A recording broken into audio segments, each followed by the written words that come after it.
Committee will come to order. At the conclusion of the opening statements yesterday, the chair called up H.R. 2689.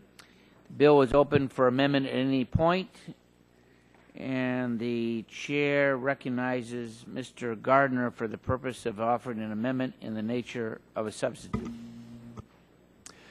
Thank you, Mr. Chairman, and I would offer an amendment in the nature of a substitute to H.R. 2689. Clerk will report the amendment. Amendment in the nature of a substitute to H.R. 2689 offered by Mr. Gardner of Colorado and Mr. Welch of Vermont. And without objection, the reading of the amendment is dispensed with. The gentleman is recognized for 5 minutes in support of the amendment, and the staff will distribute copies of the amendment. Is that right? Yep. Wait. Oh, I think it's already been circulated, so you're fine. Gentleman is recognized for 5 minutes in support of this amendment. Thank you, Mr. Chairman. This amendment makes the following changes to the underlying legislation. First, it requires a report to Congress in each of 2015 and 2016 on the status of each agency's energy-related performance contracts, the value of these contracts for the previous year, the goal for the coming year, and an explanation by the agency about why goals were or were not met. For projects discovered in the energy audits required in law, the agencies must explain why any life cycle cost-effective measures were not implemented using DOE-developed guidelines. The amendment also clarifies that agencies cannot arbitrarily limit use of operations and maintenance savings in an energy savings performance contract, and it makes consistent the definition of a federal building within federal energy provisions of law. It clarifies in federal energy statute that plug loads are allowable energy conservation measures, and the amendment also specifies as energy savings the use, sale, or transfer of energy incentives, rebates, or credits from federal, state, local governments or utilities, and any revenue generated from a reduction in energy use, more efficient waste recycling, or more energy generated from more efficient equipment. I ask for support for the amendment. I thank those members of the committee who have worked with us on this bill, Mr. Welch in particular, and I ask for support of this amendment, and I yield back. Gentleman yields back. Other members wishing to speak on the amendment? Gentleman from Vermont, Mr. Welch. Well, I want to thank the committee and you, Mr. Chairman, and my colleague, Mr. Gardner. You know, what this legislation does basically is enhance a public-private partnership. You've got the private sector that's doing the work and providing the upfront cost. You're getting the taxpayer who's reaping the savings. This legislation recognizes that when something's working, energy savings performance contracts, we should do more of it, but do it better. And this legislation allows us to do it better. And then the third thing, everybody on this committee is in favor of energy independence. We are all in favor of energy independence, whatever your fuel source may be and whatever your view may be about climate change. Less is more. And the thing that Mr. Gardner and I have in common is we're both cheap. So if you whatever your fuel source, if you're using less and saving money, and in the process putting some of the folks in your community to work, that's a good thing. I yield back. Gentleman yields back. Are there other members wishing to speak on the amendment? See, the gentlelady from California is recognized for 5 minutes. Other members wishing to speak on the amendment? Seeing none, the vote occurs on the amendment offered by Mr. Gardner and Mr. Welch. All those in favor will say aye. Aye. Those opposed say no. Being the chair, the ayes have it. The ayes have it. The amendment is agreed to. Are there further amendments to the bill? Seeing none, the vote will occur on the bill as amended. Those in favor say aye. Aye. Those opposed say no. Opinion of the chair, the ayes have it. The ayes have it. The amendment, or the bill as amended, is approved. Favorably reporting H.R. 2689 to the House. The chair now calls up H.R. 4092 and asks the clerk to report. H.R. 4092 to amend the Energy Policy and Conservation Act to establish the Office of Energy Efficiency and Renewable Energy as the lead federal agency for coordinating federal, state, and local assistance provided to promote the energy retrofitting of schools. Without objection, the first reading of the bill is dispensed with, and the bill will be open for amendment at any point. So ordered. The chair would recognize Mr. Welch for the purpose of offering an amendment in the nature of a substitute. Thank you very much, Mr. Chairman. Our colleague, Mr. Cartwright, has legislation. Excuse me, just 1 second. The clerk needs to report the title of the amendment. Amendment in the nature of a substitute to H.R. 4092 offered by Mr. Welch of Vermont. All right, the amendment will be considered as read. The staff will distribute the amendment. The gentleman is recognized for 5 minutes in support of the amendment. Thank you very much, Mr. Chairman. Our colleague, Mr. Cartwright, has legislation that's more or less incorporated into this amendment.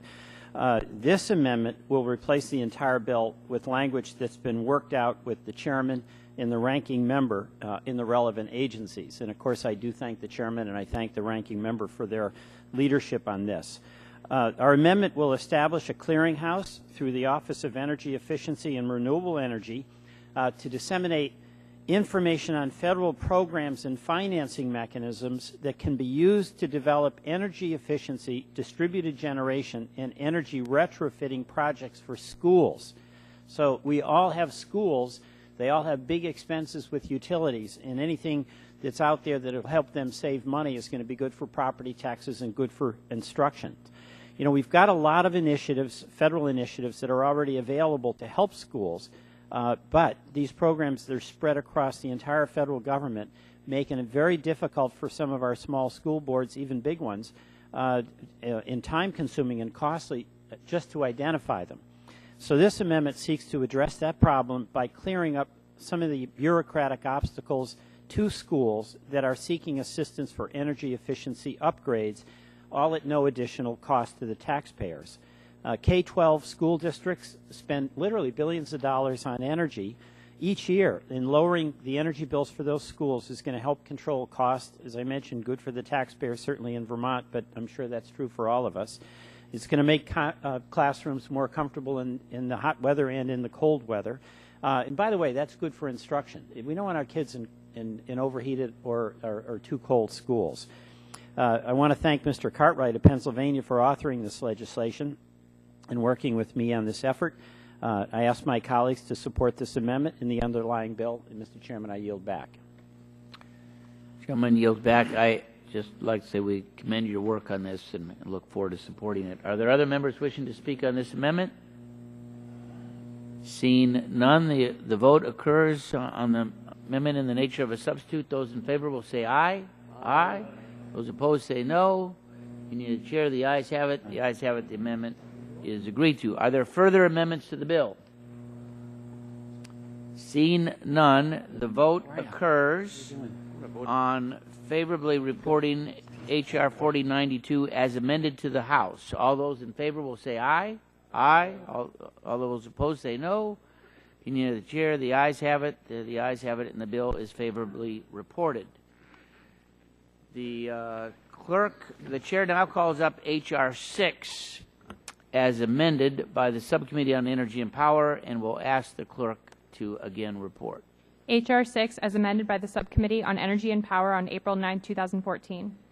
Without objection, the first reading of the bill is dispensed with, and the bill will be open for amendment at any point.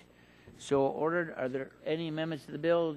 Gentleman from Colorado, Mr. Gardner. Thank you, Mr. Chairman, and I offer an amendment to H.R. 6. And the clerk will report the title of the amendment. Amendment to H.R. 6 offered by Mr. Gardner of Colorado. And the amendment will be considered as read. This staff will distribute the amendment, and the gentleman is recognized for 5 minutes in support of his amendment. Thank you, Mr. Chairman. And to answer the call of our allies, this amendment is offered to gain strong support and to show the world that we are serious about exporting LNG and job creation here at home. Section 3A establishes a timeline on the Department of Energy to issue decision on any application to export LNG not later than 90 days after the later of the expiration of the comment period or the date of enactment.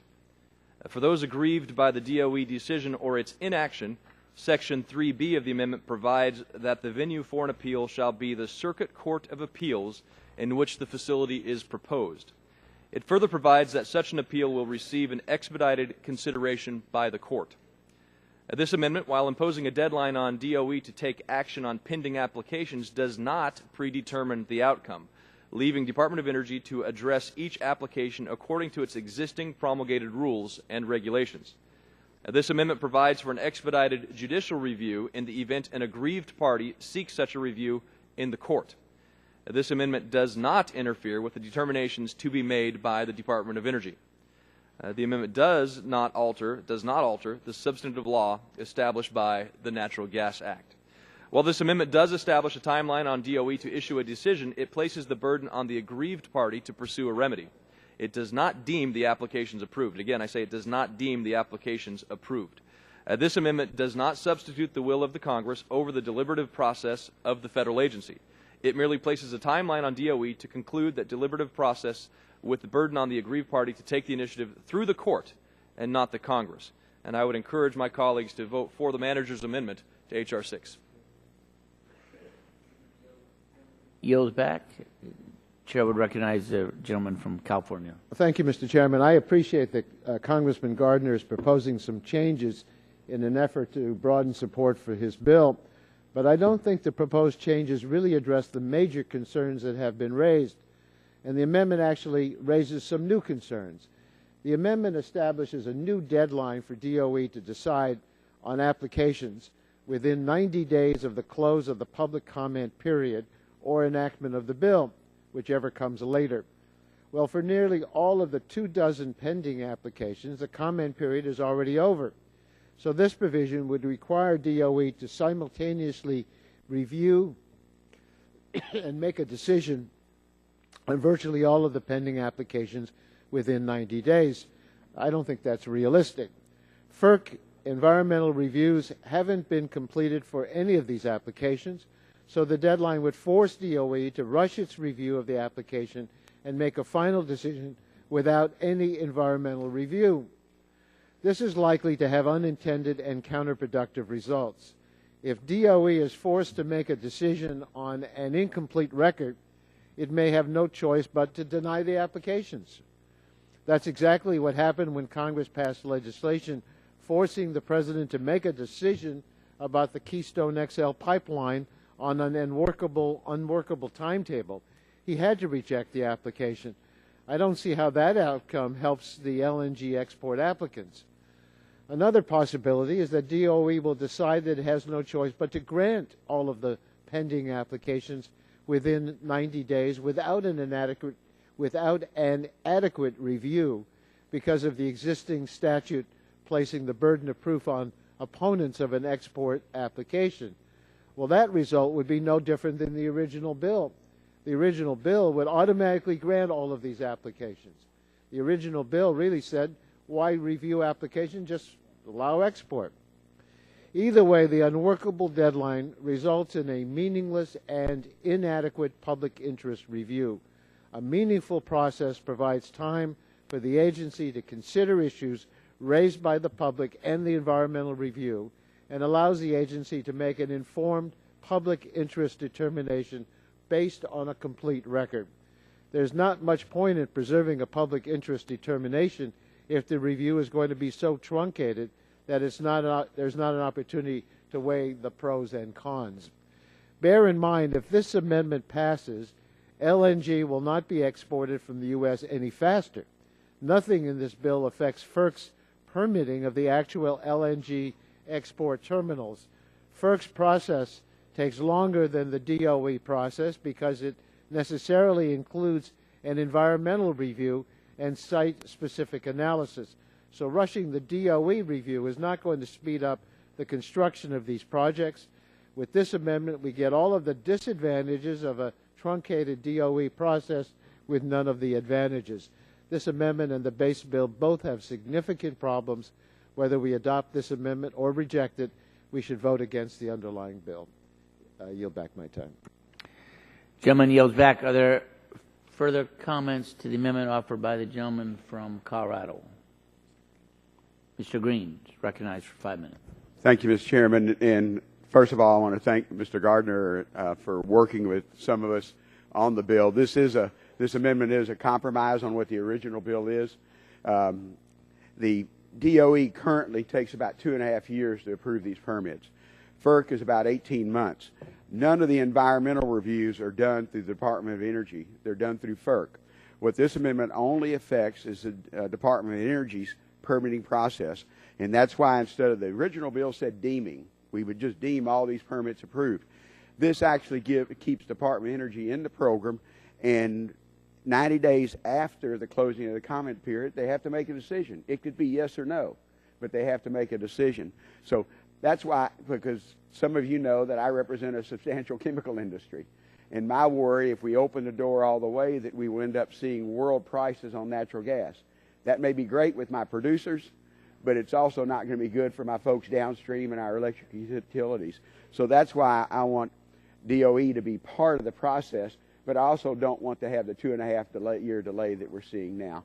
And that's why this amendment is a compromise. And I just appreciate Mr. Gardner working with a number of us to come up with this. And I yield back my time. Gentleman yields back. Are there other members wishing to comment on the amendment? The gentlelady from California is recognized for 5 minutes. Thank you, Mr. Chairman. I oppose this amendment because it would deem all future LNG projects as automatically in the public interest. And that simply is not the case.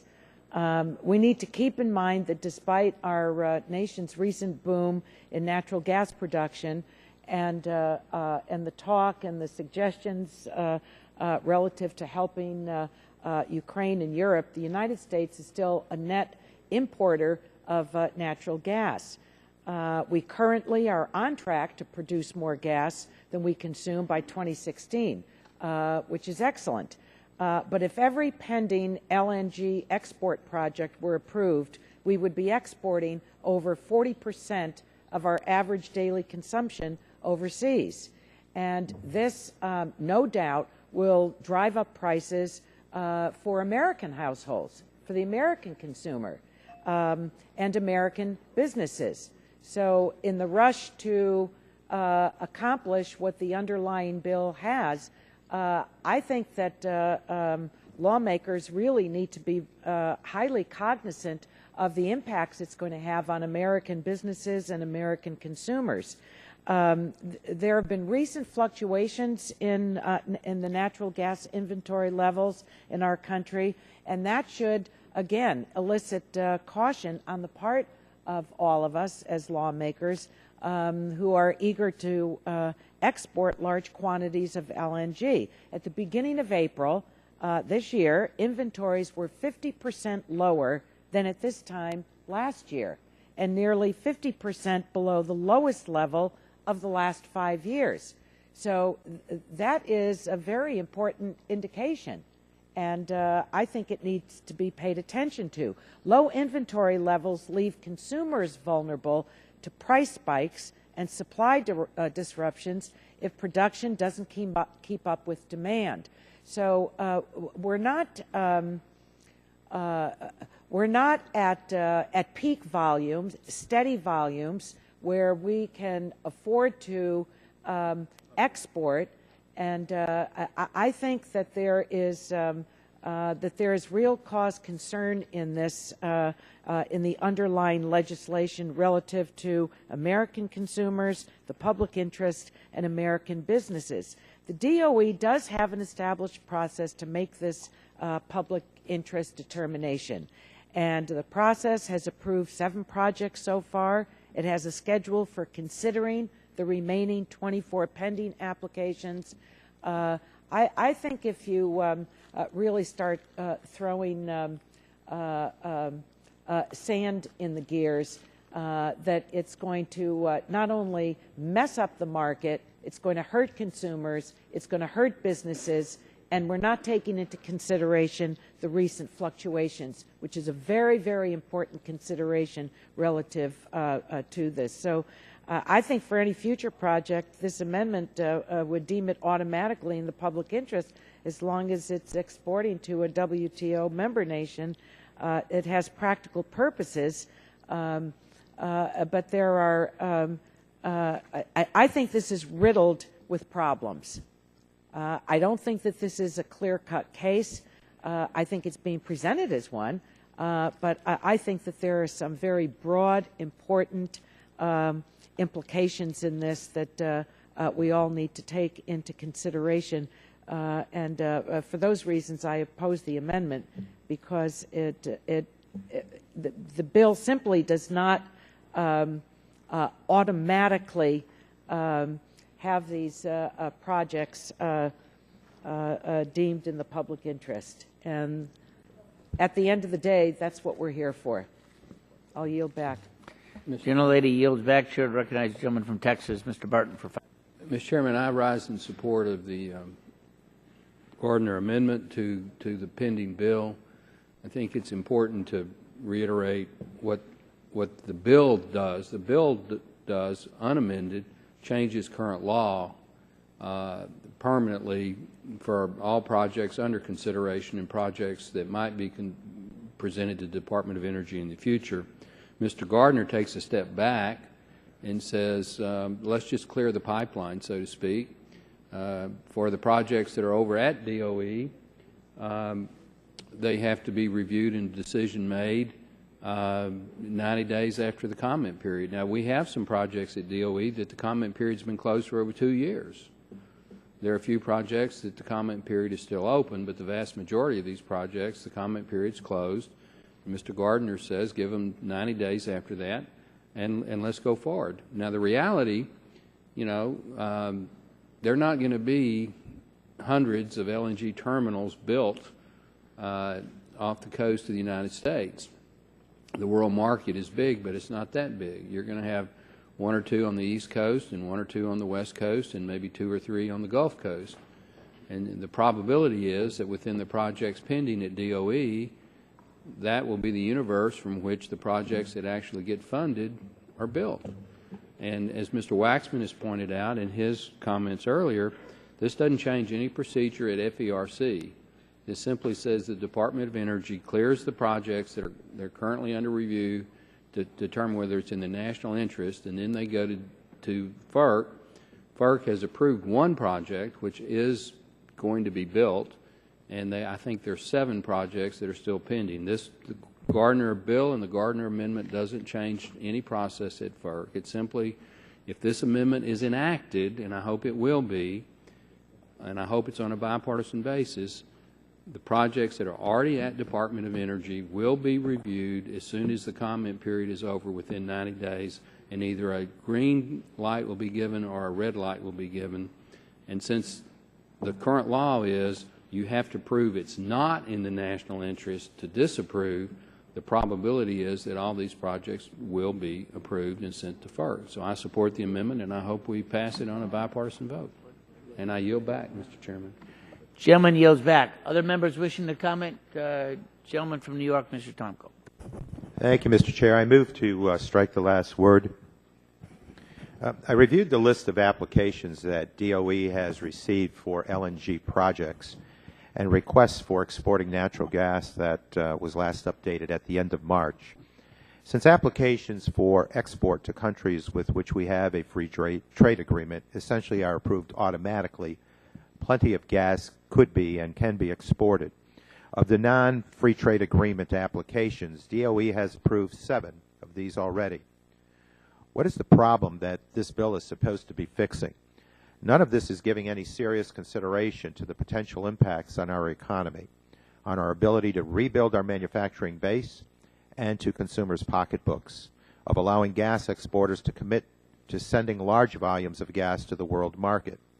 The provisions of the Natural Gas Act contain very modest requirements for the Secretary to consider the public interest, but apparently any interests but those of the oil and gas industry are irrelevant. I am very concerned about the impacts of cumulative LNG exports on domestic consumer prices for home heating and for home heating electricity.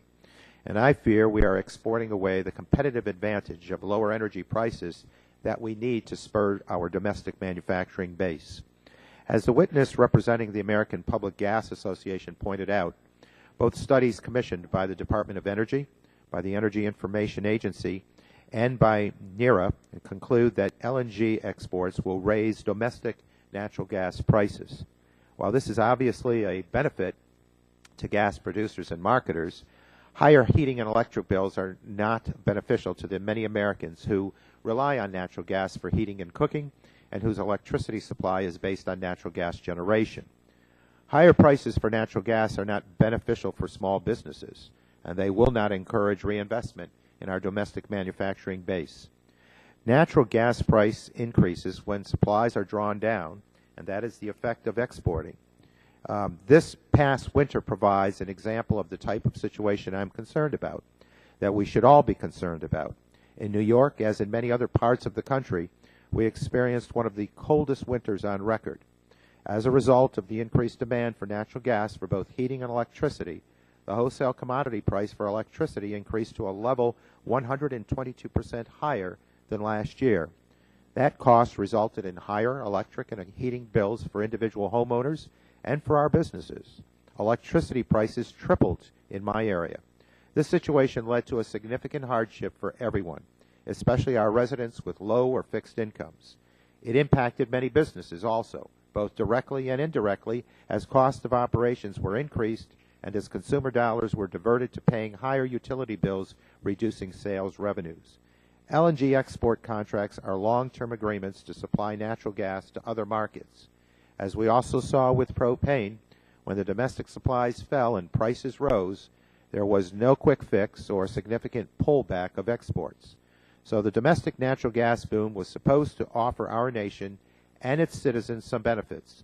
Current law is not doing enough to ensure that. H.R. 6 is unnecessary at best. This is a bad bill aimed at promoting a short-sighted and flawed energy policy. With that, I yield back. Gentleman yields back. Other members wishing to speak on the amendment? Gentleman from Georgia, Dr. Gingrey. Mr. Chairman, my friend from New York, as he outlined this concern about our own domestic use of natural gas and in the market and the price and selling liquefied natural gas to other countries. Look, it's been estimated that we probably in this country have at least a century worth of natural gas. You talk about the Bakken shale, the Bakken field up in North Dakota, or the Marcellus shale field in Pennsylvania, and we have got plenty, a century's worth of natural gas. Sure, prices will change. Commodity prices are up and they're down, and they're up and they're down. They're down now. But the point I'm making is that we're not going to run out of natural gas in this country, and we have plenty of natural gas. We would have even more to be able to market to other countries if this administration would listen to all of the reports, even from their own State Department, about the safety of the Keystone XL pipeline, as an example, or about the safety of the process known as hydraulic fracturing or fracking, or allowing more permits for oil and gas exploration on public land. We would have maybe 2 centuries worth of natural gas. And the question coming up, well, where is this natural gas going to go to? Well, how about let's thinking about foreign policy a little bit and what's going on in Ukraine and what Mr. Putin is doing right now, and the ability to hopefully solve that problem. Certainly a better chance of solving that problem than slapping 8 or 10 oligarchs on the wrist and tell them we're going to freeze their assets in this country when most of their assets are in Cyprus and Switzerland and the UK. It has marked significance, and plus the profits from the sale of liquefied natural gas to these World Trade Organization countries. There are how many of them? 150 or so, compared to 20 countries that we have free trade agreements with, bilateral trade agreements. So look at that delta. And the extra money we could use is for solving the deficiency of the Highway Trust Fund. We're going to run out of money 2 months before we run out of fiscal year. Or how about solving the problem of the National Flood Insurance Program, where we're about $25 billion in arrears, rather than taking that money out of the general treasury, the general fund. So come on, guys and gals, let's listen to common logic and common sense. The gentleman from Colorado has an absolutely excellent bill, and I find no fault with any of it. and I yield back. Gentlemen, would the gentleman yield? Mr. Gingrich, your last remaining time? Yes, I will yield. Yeah, and I apologize for coming late and stuff. Mr. Engel and I met with the Latvian Prime Minister yesterday. As you all know, I'm very involved and was at the Lithuanian Embassy last night celebrating their 90th anniversary of their embassy, the 10th year in NATO, the 10th year in EU. The number one foreign public policy issue for our allies in Europe is H.R. 6. The number one foreign policy requirement and request from our allies in Europe is H.R. 6. And I would hope that those who want and support freedom, democracy, rule of law, and our NATO allies would be very receptive to what Corey's doing. Again, I've said it numerous times. As someone who spends a lot of time in the Eastern European world and understand the threats there, this is a very big deal, and it shouldn't be underscored, and I yield back my time. Gentleman from Georgia yields back. Other members wishing to speak on the amendment? Gentleman from California, Mr. McNerney. Thank you, Mr. Chairman. I want to address some of Mr. Gardner's comments earlier that this bill shows that we're serious about job creation here at home. One of the things I'm concerned about is exporting natural gas is going to increase the price of natural gas. Cheap domestic natural gas prices are providing a big boost and a competitive advantage to U.S. manufacturing. We shouldn't make hasty decisions that could undermine that advantage. According to the Energy Information Agency, quote, increased natural gas exports lead to increased natural gas prices, and larger export levels lead to larger domestic price increases, end quote. The EIA found that rapid increases in exports would lead to sharp price increases. So the EIA looked specifically at potential impacts on U.S. manufacturers. They found that a high level of LNG exports could increase natural gas costs for the industry sector by between 5 and 27% annually. So we're talking about affecting job creation and job in manufacturing here in this country. So we need to be mindful of the impacts of high levels of LNG exports would have on U.S. manufacturers and workers. Let's be careful before we establish rush deadlines that could result in high volumes of LNG exports being approved with an incomplete record and no environmental review. As I've said in subcommittee, we can't possibly build LNG export terminals as fast as they're being permitted by the current process. So in my opinion, this bill is unnecessary and is really a message bill. So with that, any other members wish to speak? I'll yield back. Gentleman yields back.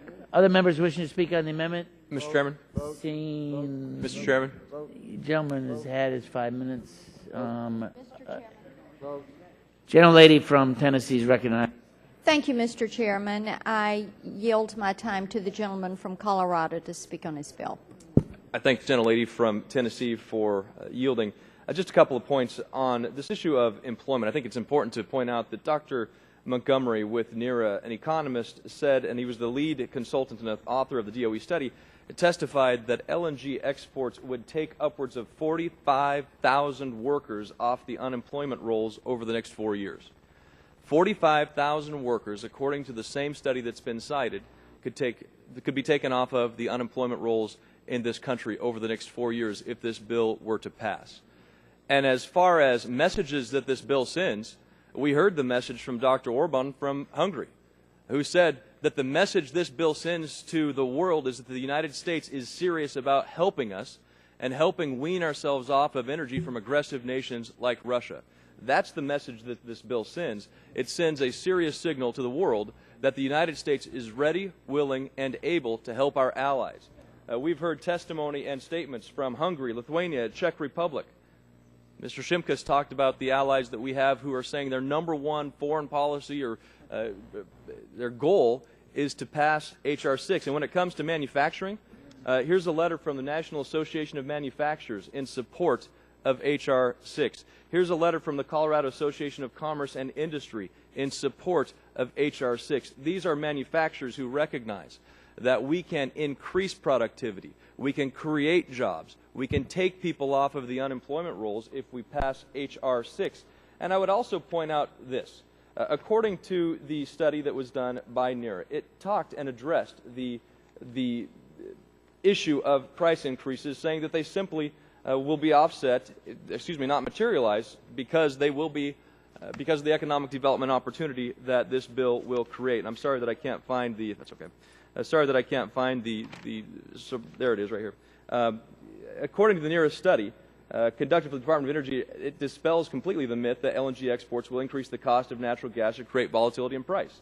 On the contrary, the private sector investments in drilling equipment and pipelines to allow LNG exports will provide a built-in buffer which will be available to surge deliveries for domestic needs in an emergency or if the U.S. price ever approached international levels. On balance, U.S. LNG exports will provide economic benefits to all Americans, reducing unemployment and strengthening national security. That's the study by NERA and Dr. Montgomery.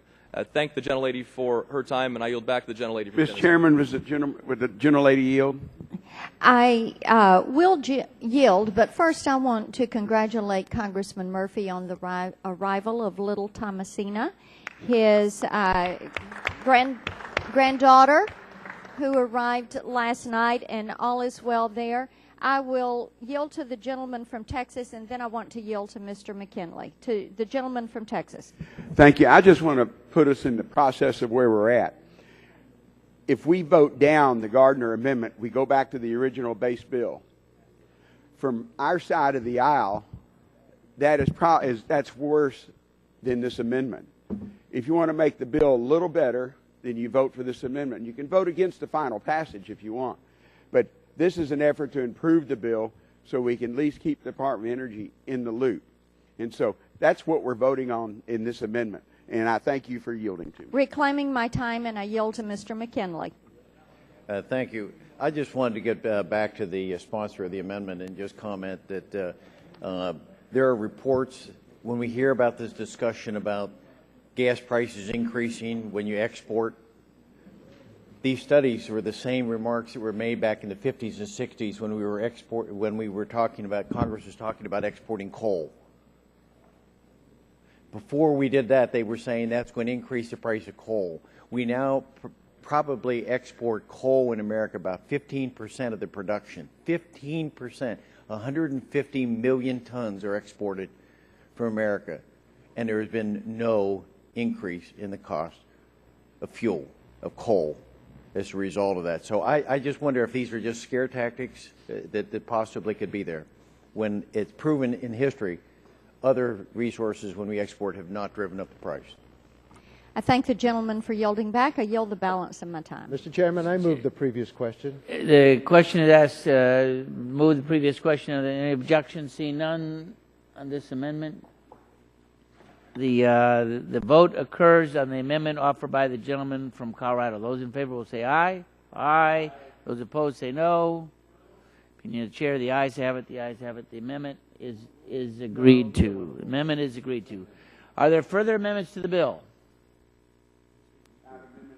Gentleman from Texas, Mr. Green, has an amendment. The clerk will report the title of the amendment. Amendment to H.R. 6 offered by Mr. Gene Green of Texas. The clerk will, without objection, the amendment is considered as read. The staff will read, or the staff will distribute the amendment. And the gentleman from Texas is recognized for 5 minutes in support of his amendment. Thank you, Mr. Chairman. I thank my colleague from Pennsylvania for reminding me I have the amendment. But I want to thank the chairman and ranking member for holding the markup, and I want to thank Mr. Gardner and my colleagues on both sides for their hard work. The amendment I offer is a result of the hard bipartisan work. The amendment would strike Section 2 of H.R. 6, the Domestic Prosperity and Global Freedom Act. I support LNG exports, and I think many of my colleagues do. I believe we should expedite the permitting. I believe we should improve the system and structure within DOE. But Section 2 of H.R. 6 would expedite the process without improving it. The Natural Gas Act states that the exportation of natural gas to a nation in which there is a free trade agreement should be deemed in the public interest and shall be granted without modification or delay. Section 2 changes that to change the free trade agreement to the World Trade Organization. By changing the Natural Gas Act from the free trade agreement to the World Trade Organization, any application to any WTO country could be granted. Section 2 would significantly modify how the Department of Energy assesses the applications to export LNG, and it would also change the public interest determination that many of us find valuable. I admit I'd like to export it, but I also know there's some WTO folks that may not be in our national interest, and I'd like to leave DOE in that position to make that decision. Our goal has always been to address the backlog of applications at DOE and improve the process for future applications. I believe we accomplished this with Mr. Gardner's amendment, and at this time I'd like to yield to my colleague from Pennsylvania, Mr. Doyle. Thank you, Mr. Green. I'm happy to support this amendment. I don't need to repeat the words of my friend, but I do want to express my gratitude and thanks to both Gene Green and our friends on the other side of the aisle for working together to come to a compromise on this legislation. I'm glad we will be able to strike the language giving fast-track authority to all WTO countries, including good friends like Russia. I'm also pleased to have been able to work with Mr. Gardner and Chairman Upton, along with their staffs, to come to agreement on striking this language. With the adoption of this amendment, along with the passage of the Garner Amendment, I believe H.R. 6 has moved in a positive enough direction to garner my support. I believe that the Department of Energy might find this framework, one that they can develop entirely themselves, useful to clear out the backlog of LNG export applications. I want to point out to my colleagues that of the 24 applications that are pending, 14 of them have been pending for 90 days or longer following the comment period. Therefore, only 14 are subject to the 90-day decision deadline. I also believe it's important to note that of those 14, the comment periods for 10 of those 14 have been closed for over a year. I believe that 1 year is enough time for the Department of Energy to make a decision, even if it's a denial.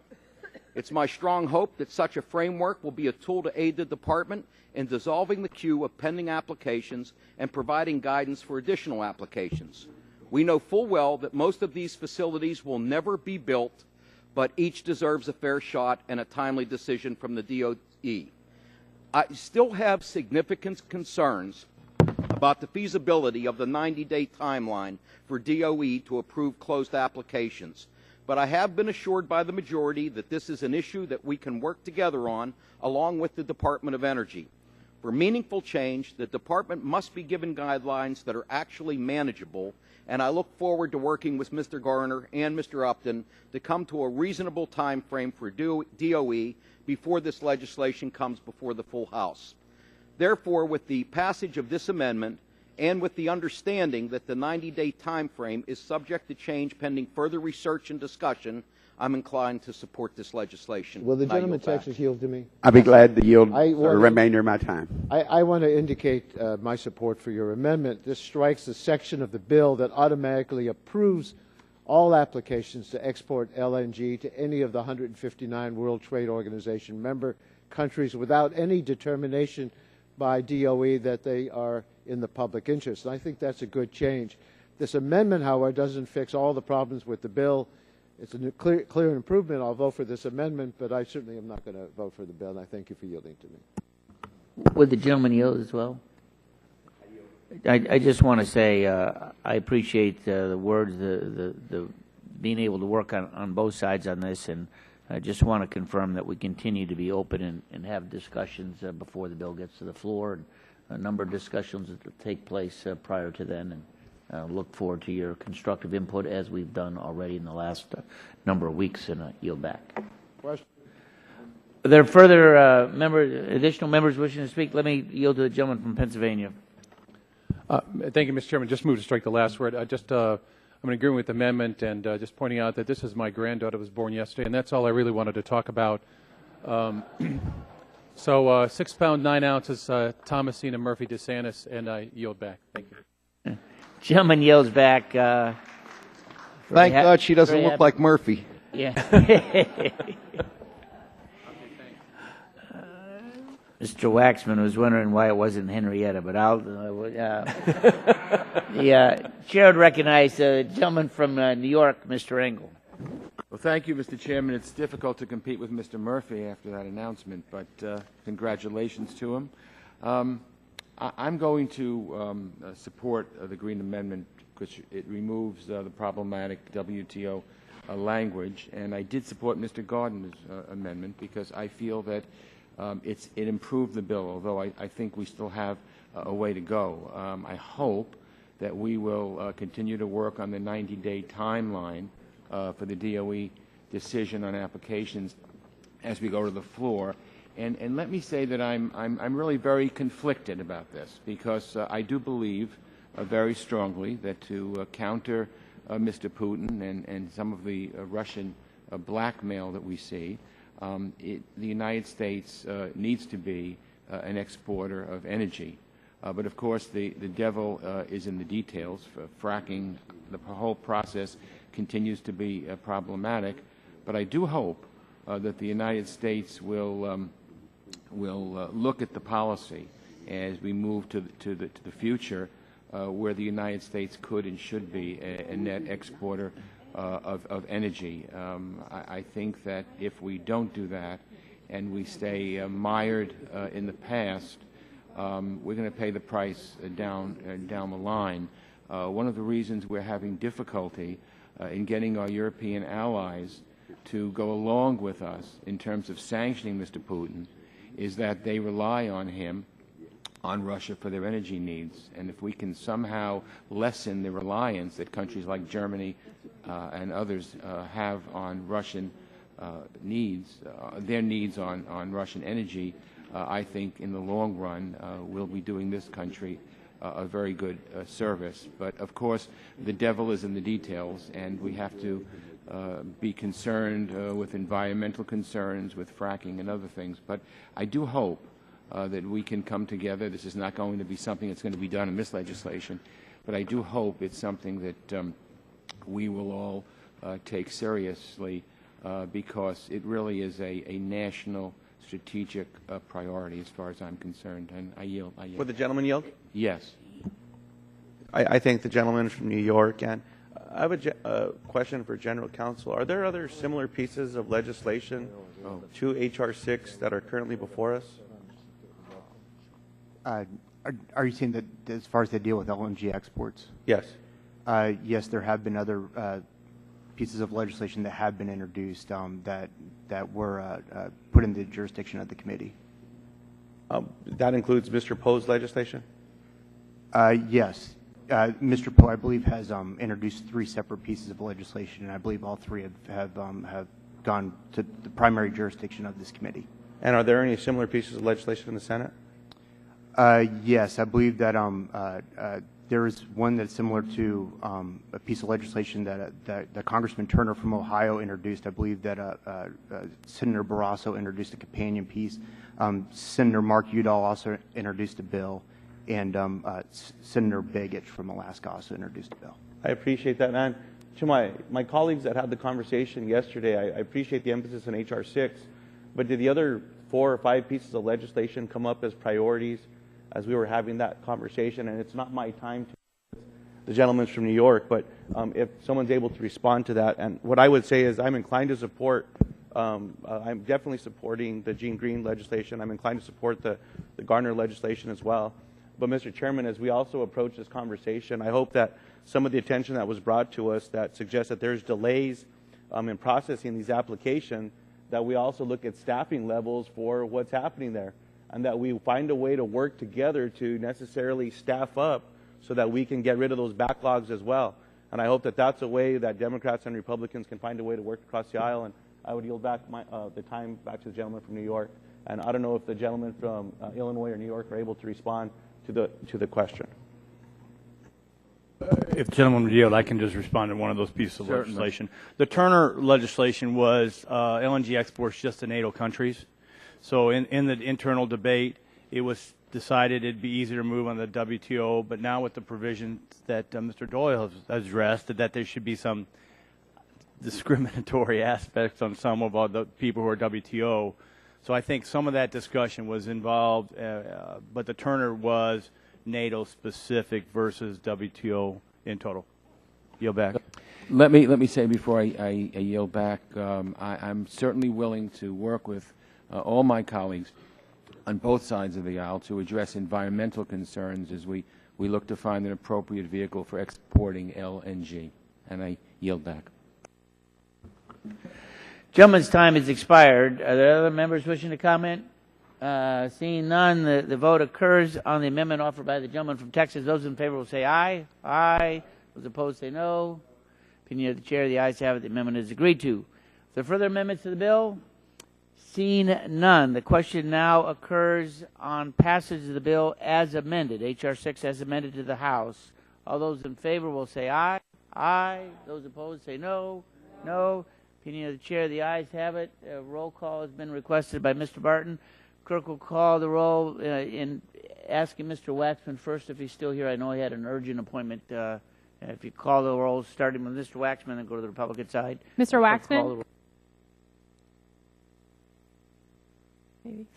Mr. Hall? Mr. Hall votes aye. Mr. Barton? Mr. Barton votes aye. Mr. Whitfield? Mr. Shimkus? Mr. Shimkus votes aye. Mr. Pitts? Mr. Pitts votes aye. Mr. Walden? Mr. Walden votes aye. Mr. Terry? Mr. Terry votes aye. Mr. Rogers? Mr. Rogers votes aye. Mr. Murphy? Mr. Murphy votes aye. Mr. Burgess? Mr. Burgess votes aye. Mrs. Blackburn? Mrs. Blackburn votes aye. Mr. Gingrey? Mr. Gingrey votes aye. Mr. Scalise? Mr. Scalise votes aye. Mr. Latta? Mr. Latta votes aye. Mrs. McMorris Rogers? Mrs. McMorris Rogers votes aye. Mr. Harper? Mr. Lance? Mr. Lance votes aye. Mr. Cassidy? Mr. Cassidy votes aye. Mr. Guthrie? Mr. Guthrie votes aye. Mr. Olson? Mr. Olson votes aye. Mr. McKinley? Mr. McKinley votes aye. Mr. Gardner? Mr. Gardner votes aye. Mr. Pompeo? Mr. Pompeo votes aye. Mr. Kinzinger? Mr. Kinzinger votes aye. Mr. Griffith? Mr. Griffith votes aye. Mr. Bilirakis? Mr. Bilirakis votes aye. Mr. Johnson? Mr. Johnson votes aye. Mr. Long? Mr. Long votes aye. Mrs. Elmers? Mrs. Elmers votes aye. Mr. Waxman? Mr. Dingle? Mr. Dingle votes no. Mr. Pallone? Mr. Pallone votes no. Mr. Rush? Mr. Rush votes no. Ms. Eshoo? Ms. Eshoo votes no. Mr. Engel? Mr. Engel votes no. Mr. Green? Mr. Green votes aye. Mr. Gett? Mr. Gett votes no. Mrs. Capps? Mrs. Capps votes no. Mr. Doyle? Mr. Doyle votes aye. Ms. Schakowsky? Ms. Schakowsky votes no. Mr. Matheson? Mr. Matheson votes aye. Mr. Butterfield? Mr. Butterfield votes aye. Mr. Barrow? Mr. Barrow votes no. Ms. Matsui? Ms. Matsui votes no. Ms. Christensen? Ms. Christensen votes no. Ms. Castor? Ms. Castor votes no. Mr. Sarbanes? Mr. Sarbanes votes no. Mr. McNerney? Mr. McNerney votes no. Mr. Braley? Mr. Braley votes no. Mr. Welsh? Mr. Welsh votes no. Mr. Lujan? Mr. Lujan votes aye. Mr. Tonko? Mr. Tonko votes no. Mr. Yarmouth? Mr. Yarmouth votes no. Chairman Upton? Votes aye. Chairman Upton votes aye. Other members wishing to cast a vote?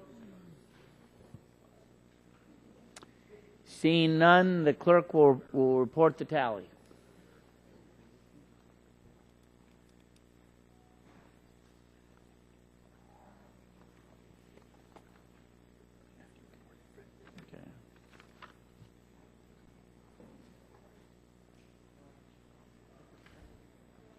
Mr. Chairman, on that vote, there were 33 ayes and 18 nays. 33 ayes, 18 noes. The bill is favorably reported as amendment.